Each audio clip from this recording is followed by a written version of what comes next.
চায় কবুতরকে রসুন খাওয়াইতে পারেন। রসুন কবুতরের জন্য খুবই উপকারী একটা জিনিস, কোনো প্রকার মেডিসিন ছাড়া। দেখেন আমি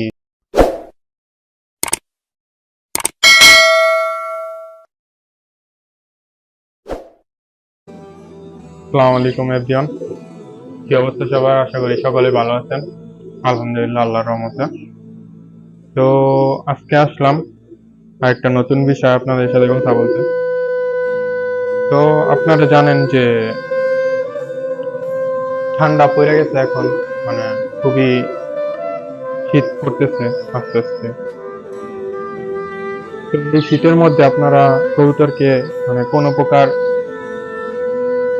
মেডিসিন ছাড়া যে কোর্সটা করাইতে পারেন বাসার মধ্যে, যেটার মাধ্যমে মানে আপনারা উপকৃত হয়ে থাকবেন।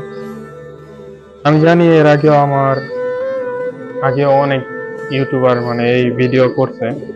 আসলে আমিও যাই হোক আপনাদের সাথে শেয়ার করার চেষ্টা করতেছি। দেখেন এখানে যে কবুতরটা দেখতে পারতেছেন, আসলে অন্য জায়গা থেকে আসছে অতিথি কবুতর। আমার আগের ভিডিওতে হয়তো বা আপনারা দেখছেন, আমি যে আগের ভিডিও করছি। তো আপনারা কি করতে পারেন, মূল কথায় আসি। আপনারা বাসায় কবুতরকে রসুন খাওয়াইতে পারেন। রসুন কবুতরের জন্য খুবই উপকারী একটা জিনিস, কোনো প্রকার মেডিসিন ছাড়া। দেখেন আমি রসুন নিছি, এরকম একটা রসুন নিছি। এখানে একটা রসুনের সম্পূর্ণটা ছাড়াই নিছি বাকল থেকে। তো ওকে আমি জাস্ট শুধু খাওয়াই দিব, ভাগ করা খাওয়াই দিব। কারণ রসুন প্রত্যেকটা কবুতরের জন্য খুবই উপকার।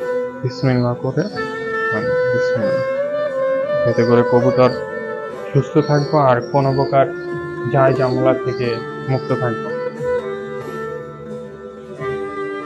আপনারা যারা যারা মানে মেডিসিনের উপর কবুতরকে বেশি ডিপেন্ডেন্ট করতেন, তারা এই কাজটা করতে পারেন।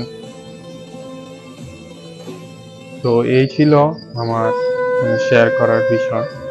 দেখেন আমি এভাবে এক এক করে সব ফিরেই খাওয়াবো।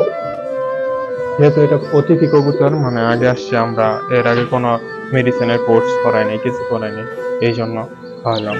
আর আমাদের এটা দেখেন মাশাআল্লাহ, আর আজ থেকে অনেকদিন আগেও কিন্তু মানে এরকম দেখেন মাশাআল্লাহ।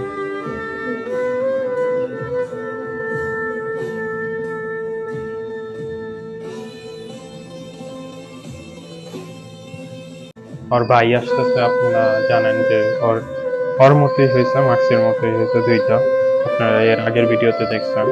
তো আমরা এক এক করে এইভাবে সবগুলো খাওয়াবো। আর আপনারা যারা মানে এটা এখনই করেন নাই, তারা এগুলা করার চেষ্টা করেন, এতে করে কবুতর সুস্থ এবং স্বাভাবিক থাকবে এই শীতের মধ্যে বিশেষ করে। তো আজকে এইখান থেকে বিদায় নিতেছি। আপনারা সকলে ভালো থাকবেন, সুস্থ থাকবেন। আল্লাহ হাফেজ।